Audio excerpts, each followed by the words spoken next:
kemudian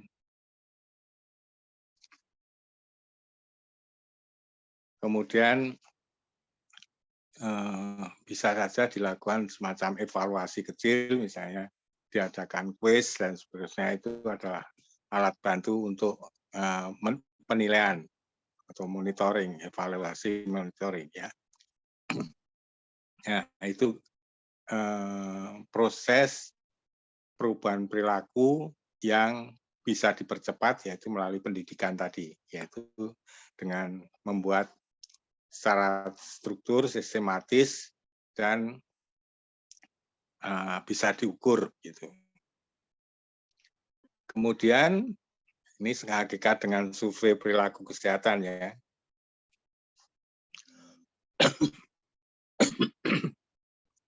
Kalau menurut Bloom itu kan sudah kita paham bersama bahwa status kesehatan atau katakanlah penyakit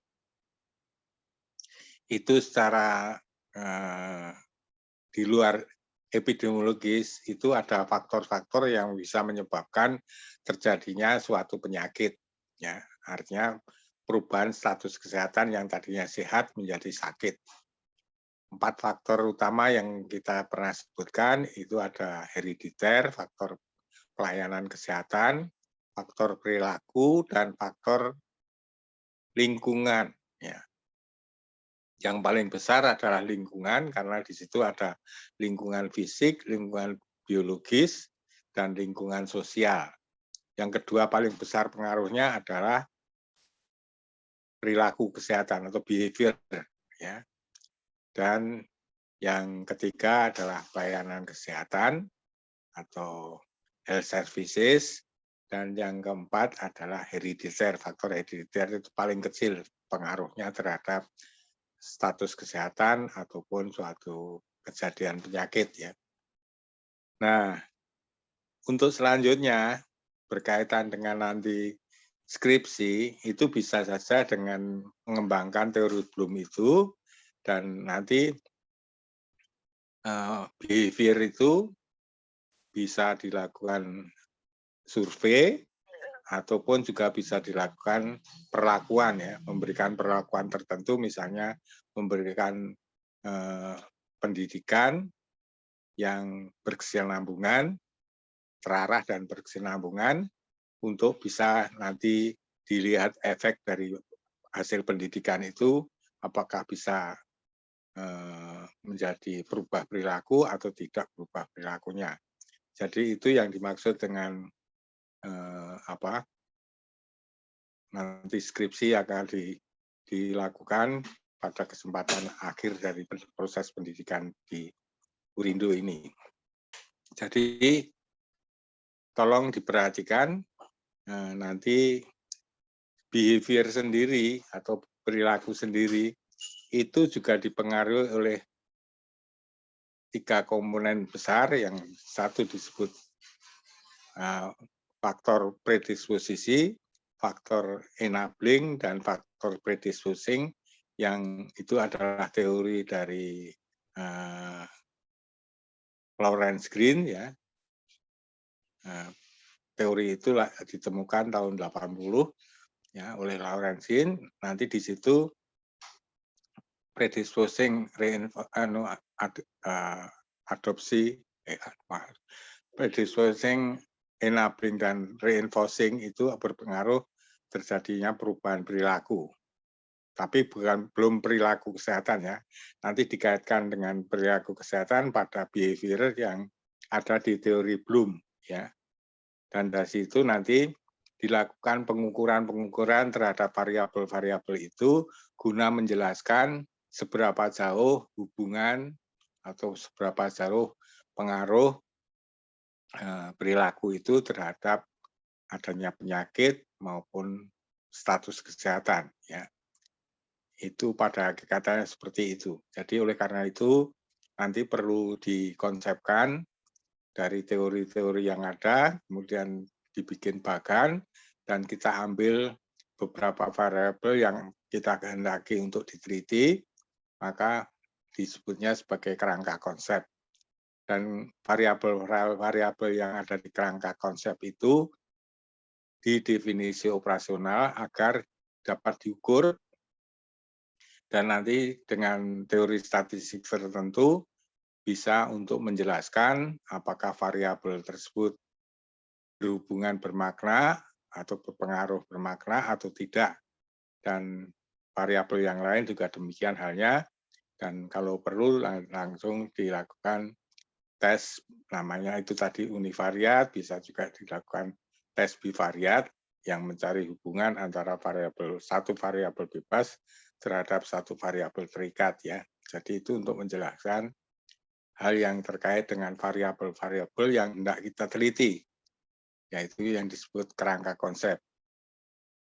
Ya, jadi tidak semua yang ada di teori itu akan diteliti, itu semua mengingat keterbatasan waktu, keterbatasan biaya, dan keterbatasan tenaga, menyebabkan hanya yang ada di konsep saja, yang telah kita konsepkan itu, yang akan diteliti untuk menjelaskan fenomena-fenomena yang akan kita teliti tadi. Misalnya saja, ya tadi survei mengenai perilaku kesehatan itu bagaimana kaitannya perilaku kesehatan terhadap penyakit ya, katakanlah penyakit, status kesehatan juga boleh gitu. Jadi itu semua yang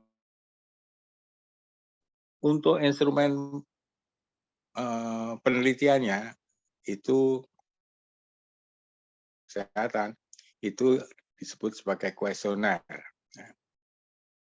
Ya, kuesioner ini sebagai instrumen atau alat untuk mengukur fenomena yang ada di konsep. Harus dipahami bersama bahwa alat ukur ini harus mengukur apa yang seharusnya diukur, ya. Jadi itu disebut sebagai valid. Kalau tidak valid, maka jangan harap hasilnya nanti bisa dipercaya atau bisa meyakinkan untuk dipercaya. Jadi perlu diuji validitas terhadap instrumen tersebut. Uji validitas dimaksud di sini adalah menguji tiap pertanyaan. Jadi misalnya ada 10 atau 20 pertanyaan, maka tiap butir pertanyaan harus diuji validitas atau nanti juga diuji juga tentang reliabilitas. Validitas itu alat ukur yang mengukur yang seharusnya diukur, ya. Jadi itu bisa dipercaya, nanti hasilnya bisa dipercaya untuk mengukur apa yang kita maksud, tujuan untuk memberikan penjelasan hubungan atau kaitan variabel satu dengan variabel yang lain, ya, satu variabel bebas terhadap satu variabel terikat, atau banyak variabel terhadap satu variabel terikat yang disebut sebagai multivariat regression atau multivariat logistik multivariat. Ya, tergantung jenis kualitas data yang kita kumpulkan. Kalau datanya itu kategorik, maka digunakan logistik regresi. Tapi kalau datanya itu interval, maka digunakan regresi linear ganda atau multiple regression analysis. Ya. Apakah metodologi riset juga sudah diberikan? Halo?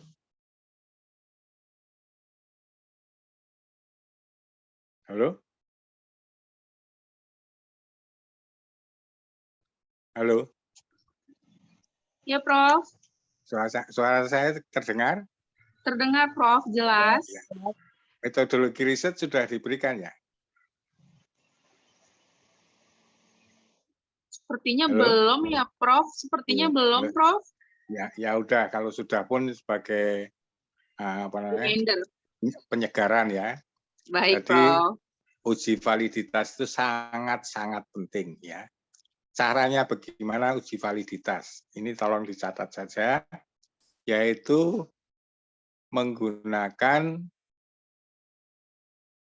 populasi yang lain yang karakteristiknya sama dengan yang akan kita teliti. Misalnya SD, SDA di Cirasas misalnya, kelas 5. Maka yang untuk uji coba kuesioner itu adalah kelas 5 di SDX misalnya. Ya, yang karakteristik inklusifnya sama. Jangan sampai nanti yang mau diuji kelas 5 di tempat lain, SD yang dipakai tempat lain, kelas 6 atau kelas 4. Itu nanti nggak match, nggak cocok. Ya. Instrumennya nggak cocok. Jadi diharuskan adanya kriteria inklusif yang sama. Misalnya saja dalam kriteria inklusif itu murid laki-laki kelas 5 tadi. Ya. Kalau yang perempuan nggak masuk dalam sampel. Ya, jadi oleh karena itu juga di SD lain yang akan kita lakukan uji coba itu kelas 5 anak laki-laki. Ya. Nah, kalau mau pakai umurnya juga boleh. Kemudian apalagi ya, yang lain kan sudah homogen ya, kelas 5 semua kelas 5, kecuali kalau kelas 5 dan kelas 6 itu bisa dengan kriteria inklusif umur ya. Ya, jadi kriteria inklusifnya jadi harus sama. Kemudian nilainya yang diperoleh, karena tiap butir pertanyaan itu kan dinilai, ada nilainya. Nilainya itu dihitung R-nya, R kecil ya, dengan rumus statistik Pearson Product Moment ya. Jadi Pearson Product Moment itu untuk menjelaskan fenomena pada pertanyaan misalnya butir 1, pertanyaan nomor 1. Itu nanti R hitungnya dengan Pearson Product Moment itu ketemu R kecil hitung, itu apakah lebih besar atau lebih kecil dari R tabel. R tabel itu diperoleh dengan cara kalau kita misalnya mengadakan uji cobanya terhadap 20 murid SD di tempat X tadi, maka nilai R tabelnya itu 0, misalnya 30 ya, 30 murid 0,361. Tapi kalau kita menggunakan subjek penelitiannya yang di SDX tadi 20 anak, maka nilai R tabelnya 0,441. Ya. Apabila lebih besar dari nilai R hitung tadi, R yang dihitung dengan Pearson tadi, apabila lebih besar dari R tabel, maka pertanyaan tersebut valid. Ya. Jadi sah untuk mengukur pertanyaan nomor 1. Nanti dilihat lagi pertanyaan nomor 5 misalnya. Ya urut saja 2, 3, 4, 5. Dan nomor 5 itu ternyata lebih kecil R hitungnya daripada R tabel. Maka ini dinyatakan tidak valid. Ya. Jadi tidak bisa dipakai sebagai instrumen pengukuran. Ya. Paham ya sampai di sini ya. Kalau ada yang masih bingung, tanya saja. Nah, kemudian setelah valid, maka instrumen tersebut bisa dipakai untuk meneliti di SDA tadi, ya, yang dijadikan sebagai subjek penelitiannya. Ya. Nah, itu cara uji coba. Kalau reliabilitas, maka nilai R hitungnya itu R tabelnya itu yang dipakai 0,6. Itu cukup ya. Kalau hasilnya lebih besar, R hitungnya lebih besar daripada L, itu namanya valid, reliable. Tapi kalau lebih kecil dari 0,6, maka tidak reliable. Gitu, kira-kira seperti itu. Itu dengan rumus namanya Cronbach alpha. Ya. Nilai hitungan R-nya itu, R hitungnya itu dengan Cronbach alpha kalau reliabilitas. Ya. Nah, ini masalahnya. Kalau tidak valid, padahal pertanyaannya itu cuma 5, yang tidak valid 3. Apakah pertanyaan tersebut dibuang? Ini masalahnya. Kalau saya, jangan dibuang, tapi direvisi. Nah, revisinya bagaimana? Kalau yang tidak valid itu disebabkan karena substansi, misalnya judulnya itu mengenai virus, tapi yang ditanyakan kuman, itu kan berbeda. Virus dengan kuman kan berbeda. Nah, harus direvisi, pertanyaan tersebut direvisi, dan diuji coba kembali. Ya, itu kalau substansi. Kalau struktur, ini masih menganalisis yang tidak valid tadi. Kalau kesalahan itu pada struktur, struktur itu bisa pertanyaan atau pernyataan, karena dalam kuesioner kan bisa berbentuk pertanyaan, bisa berbentuk pernyataan, itu membingungkan pada subjek penelitian atau sampel penelitian. Membingungkan. Nah, akibatnya kalau membingungkan, jawabannya ngawur. Kalau ngawur artinya tidak sebagaimana yang kita harapkan, nanti analisisnya jadi kacau. Maka pertanyaan tersebut harus direvisi dan tidak usah diuji coba kembali. Itu bedanya. Kalau struktur tidak usah diuji coba kembali, tapi kalau substansi harus diuji coba kembali. Paham ya? Jadi bukan hanya soal pernyataan atau kalau struktur bukan hanya pernyataan atau pertanyaan, tetapi opsi. Opsi itu jawaban yang disediakan, yang kita sediakan. Misalnya hanya 5. Padahal sebetulnya jawabannya itu ada di angka 6 atau kemungkinan 6, 7, 8 atau seterusnya. Tapi yang disediakan cuma 1 sampai 5. Nah, itu kan jadinya harus direvisi, tapi tidak usah dicoba kembali. Tapi bisa juga jawaban yang dikasihkan itu juga membuat bingung sampel atau subjek penelitian. Misalnya pakai istilah-istilah kedokteran misalnya.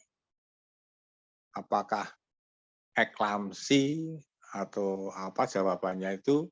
Nah, itu enggak dikenal oleh pasien atau responden itu. Jadinya jawabannya ngawur. Bisa juga misalnya saja pakai sinusitis. Nah, sinusitis itu apa, pasiennya atau respondennya kan nggak paham. Akhirnya harus diganti dengan istilah-istilah yang lebih familiar. Gitu. Nah, tapi direvisi, tapi tidak usah diuji coba kembali. Paham ya? Paham nggak?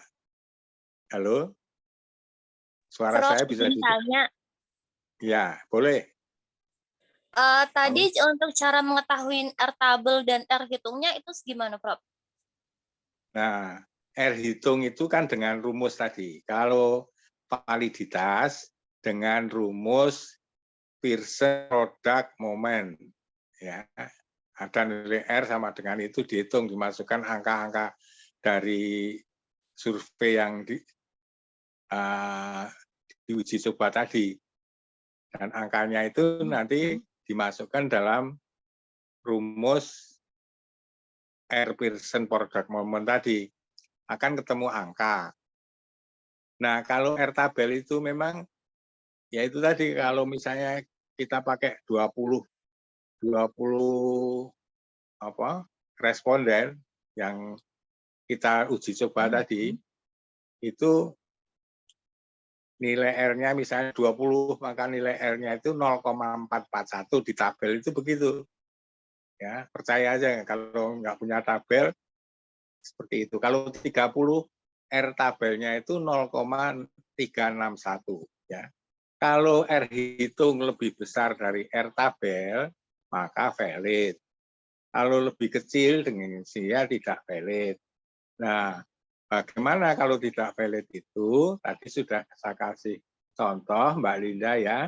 Itu ada yang kalau substansi direvisi, tapi harus uji coba kembali. Kemudian kalau tidak validnya karena struktur, yaitu pertanyaan atau pernyataannya membingungkan, kemudian opsinya itu jawaban yang kita sediakan juga membingungkan, nggak dikenal, dan sebagainya, maka harus direvisi, tapi tidak usah diuji coba kembali. Prinsipnya seperti itu, Mbak.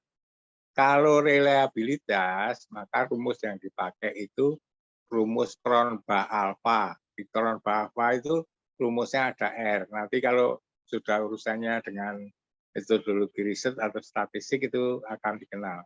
Kalau nggak dikenal ya cari buku metodologi riset aja yang ada. Saya sendiri bikin metodologi riset, tapi saya memang jujur saja tidak komersial, tidak menjual buku saya. Yang menjual adalah penerbit. Nah, penerbitnya itu ada di EGC. Nanti kalau perlu saya kasih contoh bukunya, saya fotokopi, saya WA. Mbak Linda, nomor HP-nya berapa? Mbak Saya, Linda. Prof. Iya, Prof. Ya, kalau ya atas nama satu orang saja. Yang ini saya lihat Mbak Linda ya, udah Mbak Linda aja.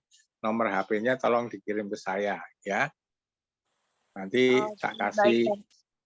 fotonya, bukunya seperti ini ya.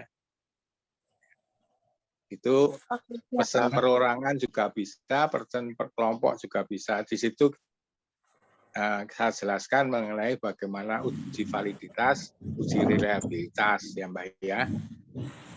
Di grup ada, Prof. Sudah ada?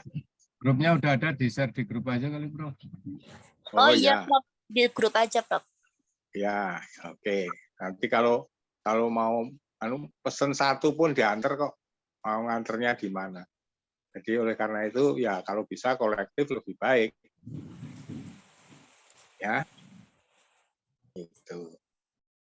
Terus kemudian yang perlu saya jelaskan lagi, kalau semua alat instrumen atau kuesionernya tadi sudah valid dan sudah reliable, baru bisa dipakai untuk mendeteksi atau melakukan penelitian pada subjek penelitian yang kita kehendaki sesuai dengan judul ya.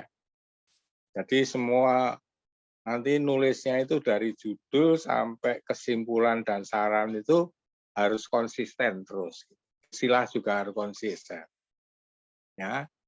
Kemudian saya perlu jelaskan di sini kadang-kadang bingung. Coba Mbak Linda, alinea itu apa Mbak Linda? Halo.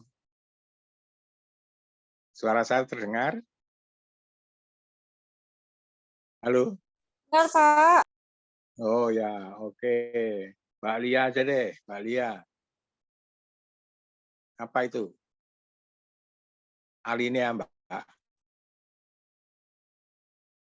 Mbak Lia.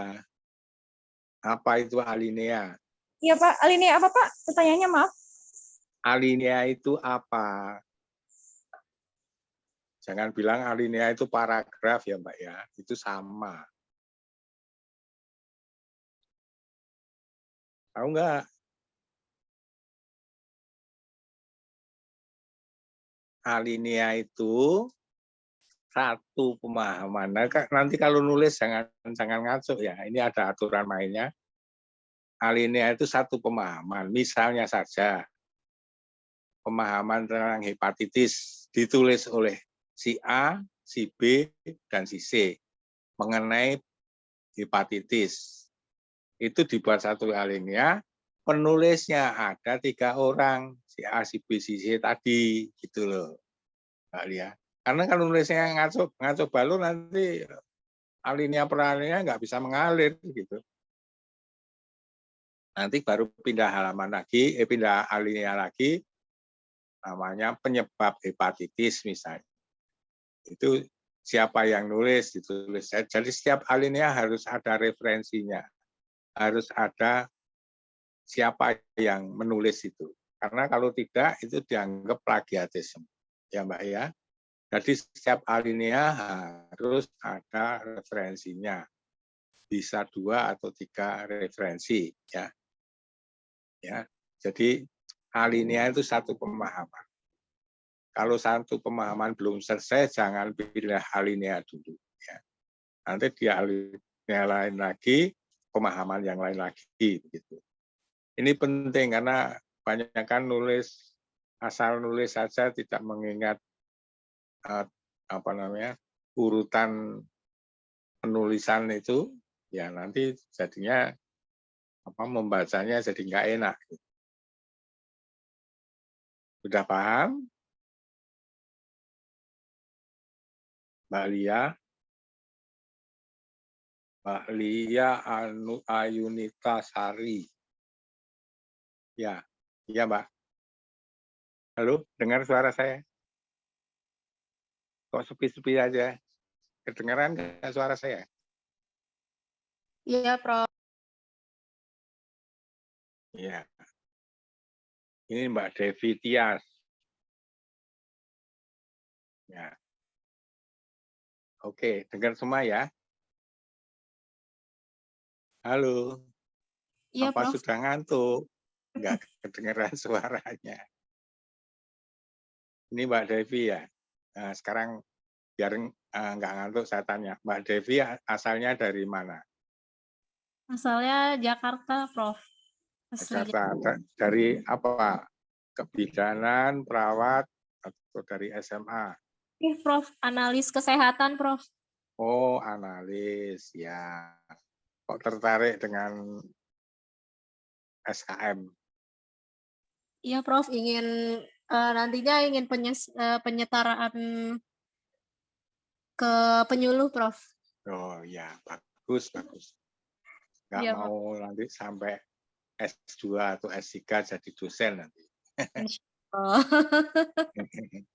Iya, ya siapa tahu yang namanya masih muda ya harus mencari ilmu yang tinggi-tingginya. Kalau Mbak Lia tadi asalnya dari mana? Izin, Prof. Saya tinggal di Kelapa Gading, Prof. Oh, Kelapa Gading. Ya. Terus asalnya dari mana? Bidan, perawat? Ya, sebelumnya dari D3 Kebidanan, Prof. Oh, iya. Sudah melahirkan berapa kepala bayi? Kebetulan sekarang kerjanya malah nggak di kebidanan, Prof. Oh, di mana, Mbak? Saya di perbankan, Prof. Wush, ngitung duit ya. Tadinya megangin kepala bayi, sekarang ngitung duit ya. Iya, Prof. Izin. Iya. Oke, Mbak. Ya, di bank apa, Mbak? Di salah satu bank swasta sih, Prof. Di Bank Mega. Oh, Bank Mega. Yang Ya. punya Bank Mega itu murid saya loh. Khairul Tanjung itu murid saya. Dia ketemu di Carrefour masih ingat saya. Prof Budi ya. Apalagi istrinya kan adik kelasnya dulu. Itu sangat hafal dengan saya. Jadi waktu dia mantu itu saya diundang juga. Itulah kebanggaan saya sebagai dosen. Meskipun mungkin tidak diakui pun saya bangga bahwa punya anak didik yang hebat. Dokter gigi tapi jadi konglomerat. Ya, Mbak Lia. Ya, Sudah Prof. nikah? Belum, Prof. Oh, belum. Masih ting ting ting. Ya, oke. Semoga di Bank Mega awet ya, Mbak ya. Baik, Prof. Terima kasih, Prof. Kalau ketemu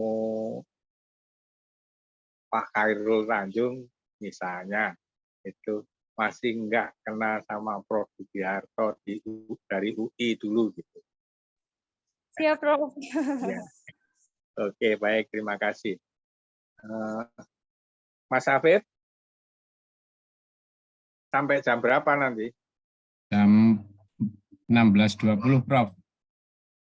16.20. Ya, masih Masih agak lama ini hujan lagi. Suaranya terputus-putus apa enggak?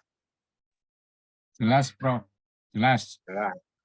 Ya kalau nanti daripada di absen dulu aja, dipoto dulu. Nanti diterusin lagi. Iya, Prof.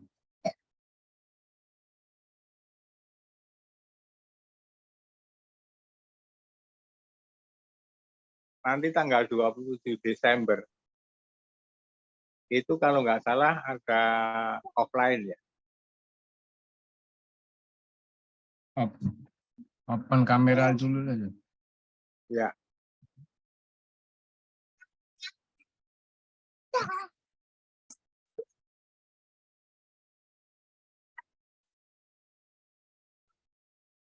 Sudah Pak Safib?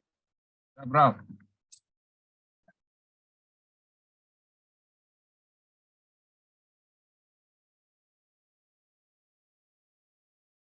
Ya, Oke. Sudah ya. ya, udah. Ya.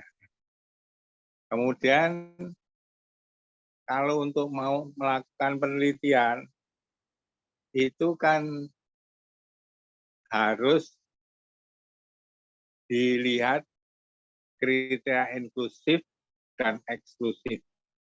Kriteria inklusif itu misalnya saja yang akan diteliti itu sesuai dengan judul penelitian mengenai itu tadi, pasien yang terkena hepatitis misalnya.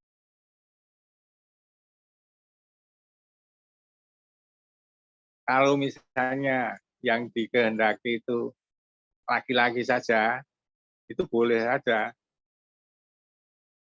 ditulis kriteria inklusifnya laki-laki penderita hepatitis begitu.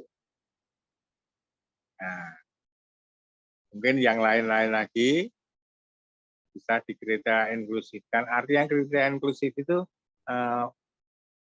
ketentuan yang berlaku untuk sebagai subjek yang akan diteliti itu siapa saja, apa saja, dan seterusnya. Kemudian kalau kriteria inklusif itu bukan lawannya kriteria inklusif. Kalau eksklusif itu ya kriteria inklusif sudah ngisi inform consent tetapi tidak hadir pada saat penelitian. Entah sakit, entah ada urusan apa saja misalnya. Atau kalau tadinya di rumah sakit sudah keluar dari rumah sakit misalnya. Seperti itu. Jadi pada saat penelitian sudah mengisi inform consent berarti dia bersedia untuk jadi responden. Jadi kalau sudah begitu tidak hadir itu di-exclude. Di-exclude itu disingkirkan. Kemudian yang kedua yang exclude itu sudah mengisi inform consent tetapi tidak menyelesaikan penelitiannya. Misalnya pakai kuesioner, kuesionernya tidak dijawab lengkap. Ya, itu namanya tidak menyelesaikan proses penelitiannya. Itu eksklusif. Ya. Jadi ada kriteria inklusif, ada kriteria eksklusif. Tapi eksklusif bukan lawannya inklusif, tetapi tadi saya sebutkan sudah ngisi inform consent, tetapi tidak hadir pada saat penelitian. Dan yang kedua sudah mengisi inform consent, tapi tidak menyelesaikan proses penelitiannya. Ya, itu diingat itu. Nanti kalau nulis harus seperti itu. Ya, selain uji validitas dan reliabilitas alat ukur, maka ketentuan responden itu harus dinyatakan dulu pada proposal ya. Kemudian mengenai bab 3 itu kan isinya kerangka konsep, definisi operasional, dan hipotesis. Hipotesis itu apa? Hipotesis adalah jawaban sementara atas pertanyaan penelitian. Jadi kalau ada pertanyaannya misalnya 5, ya seharusnya hipotesisnya ada 5. Ya. Ya, itu kalau konsisten ya.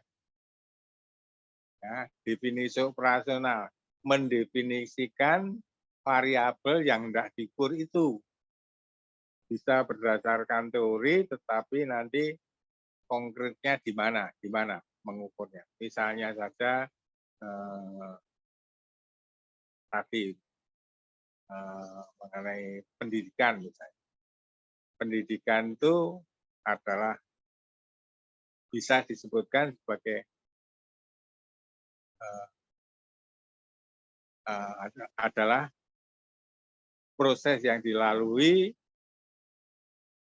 pada waktu memperoleh ijazah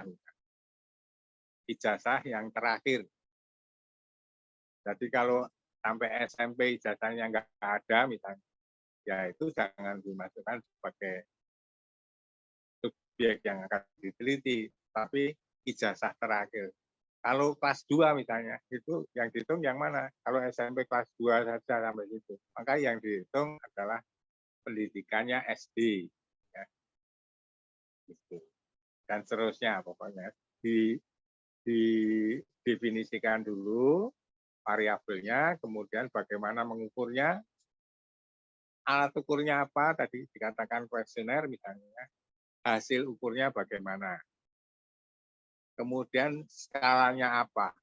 Kalau jenis kelamin itu kan cuma dikotom, ya ada laki-laki, ada wanita. Kemudian kalau laki-laki skornya 1, wanita skornya 0 misalnya. Boleh. Pekerjaan itu juga nominal itu namanya. Pekerjaannya guru, pekerjaannya TNI, dan sebagainya itu adalah skalanya nominal. Kalau misalnya yang dilihat itu kondisi baik, sedang, buruk, itu ordinal. Ya. Nanti kalau hasil pengukuran atau penghitungan, ya pengukuran terutama hasil pengukuran, maka skalanya itu interval atau rasio. Ya. Interval atau rasio itu sama saja dalam arti kata nanti untuk analisisnya, jadi nggak apa-apa, apa disebut interval, apa disebut rasio. Kalau rasio kan mempunyai nilai 0 mutlak. Baik. Masih ada pertanyaan? Ayo Mas. Mas Afif Rifai. Ada pertanyaan enggak? Belum, Prof. Belum. Yang lain, tadi Mbak Lia tadi, ada pertanyaan enggak? Mbak Devi. Kalau saya belajar kenal, kadang-kadang kenalan aja keluar pintu ruangan saya, udah lupa namanya. Ya. Ayo, ada yang mau tanya enggak? Prof, saya izin tanya lagi. Iya Mbak Linda. Kalau misalkan nanti pas waktu skripsi, Prof. Nah, kita Ya. mau ambil judul mengenai hubungan. Nah, itu berarti kita menggunakan data kualitatif atau kuantitatif, Prof. Kan hubungan Ya, gitu. hubungan itu bisa kuantitatif. Ya. Itu kuantitatif aja yang paling mudah, artinya paling bisa dijelaskan secara konkret ya. Kalau kualitatif itu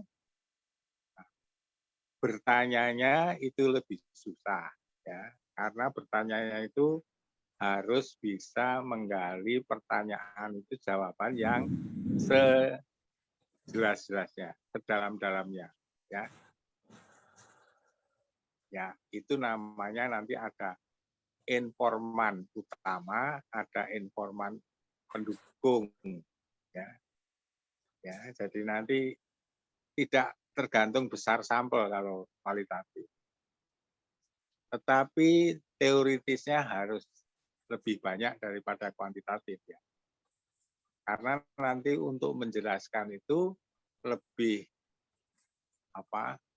banyak melakukan justifikasi, alasannya ini, alasannya itu ya.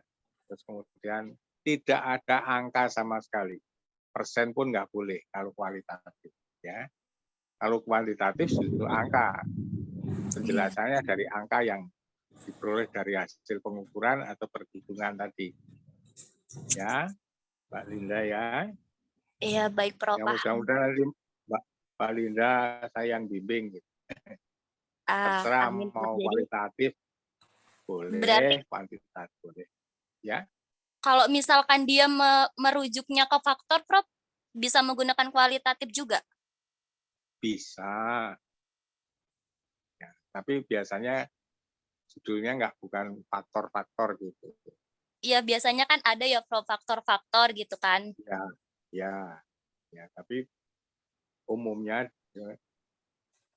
determinan yang berpengaruh terhadap. Oh, Nulisnya pengaruh itu terhadap ya Mbak, jangan pengaruh oh iya, dengan. iya. Tapi Iya, baik, baik, Prof. hubungan itu dengan, bukan Oh iya, iya. hubungan terhadap. Itu cara menulisnya pun juga harus diperhatikan tuh Mbak. Oh iya, baik, baik, Prof. Ya. Mbak Linda dari mana tadi? Aku dari ini Prof, reguler. Reguler. SMA atau SMK? SMA. SMA mana Mbak? Di SMA Bengkulu, Prof. Oh Bengkulu. Di Iya. kota mana ya? Yang Kabupaten Sukaraja, Prof. Oh, Sukaraja. Saya Iya. kan pernah nginep di Bengkulu yang di pinggir pantai itu, villa-villa di pinggir pantai. Iya, di Pantai Masih ada Panjang nggak? ya, Prof.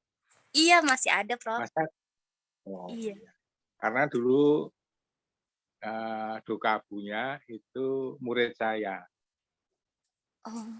Terus Oh. anaknya Bupati Bengkulu Selatan itu juga murid saya. Jadi ke sana bawa 100 mahasiswa untuk bakti sosial, nginepnya di SD, tidurnya di bangku sekolah.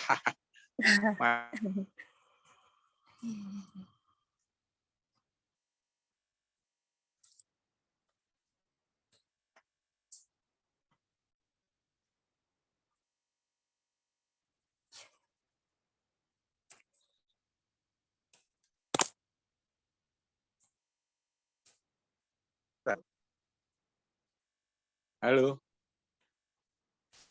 Mbak Linda. Iya, halo, Prof. Tiba-tiba macet jaringan saya soalnya Macet. masih hujan, Prof. Iya. Ini ada di Bengkulu atau di Jakarta? Oh, udah di Jakarta, Prof. Iya. Di Jakarta di rumah keluarga atau kos? Enggak, kos sendiri, Prof. Di dekat Oh. kampus. Oh, lahirnya di Bengkulu. Iya, saya lahir besar di Bengkulu. Ya, terus tapi tinggalnya sekarang di Jakarta. Iya, kuliah di Ya. Jakarta. Ya, semangat Mbak. Selamat Iya, belajar, semangat. Ya. baik. Ya. Ada lagi yang mau tanya? Terima kasih, Prof. Terima kasih Mbak Linda. Ada yang mau tanya? Kalau nggak ada, kiranya cukup. Karena ini juga di sini hujan, takutnya juga pada wifi-nya putus-putus. Tadi udah difoto ya Mbak, Mas Afif ya, untuk absensi. Udah, Prof. Ya, ini UTS-nya kapan? Desember, Prof. Desember, oh ya. Kira-kira pertengahan atau akhir? Awal. Halo? Awal. Awal ya. Jadi kira-kira 1-2 kali lagi ya Mas ya. Ya, Prof. Ya, terima kasih. Saya tutup aja ya Mas ya. Nanti kalau mau tanya dicatat aja, nanti pada pertemuan berikutnya bisa tanya aja Mas. Ya, Prof. Ya, baik. baik. Kalau yang buku itu mungkin di-share di grup apa gimana, Prof? Ada grup? Iya, saya share nanti saya foto dulu terus saya share. Beli Ya. masing-masing aja, Prof ya? Kenapa? Masing-masing apa gimana? Beli masing-masing di online ada kali ya, Prof? Ya boleh kalau ada masing-masing. Pernah ngirim masing-masing nomor HP ya? Di grup ada, Prof. Di grup Oh ada. iya. Oke, baik. Jadi saya akhiri saja. Wabillahi taufik wal hidayah. Wassalamualaikum warahmatullahi wabarakatuh. Salam sehat Waalaikumsalam warahmatullahi semuanya. wabarakatuh. Ya, bagi yang sudah keluarga, jika keluarganya sehat, bagi yang belum, ya salam sehat saja. Semoga tetap semangat dan selalu dalam berkah Allah Subhanahu wa Ta'ala. Terima kasih. Amin.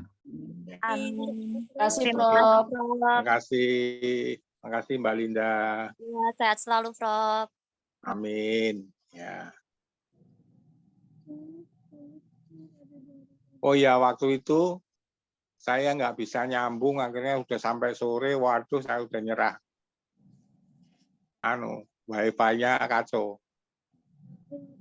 Ya, maaf ya. Iya, Prof. Ya, oke, terima kasih Liv ya. Iya, Prof.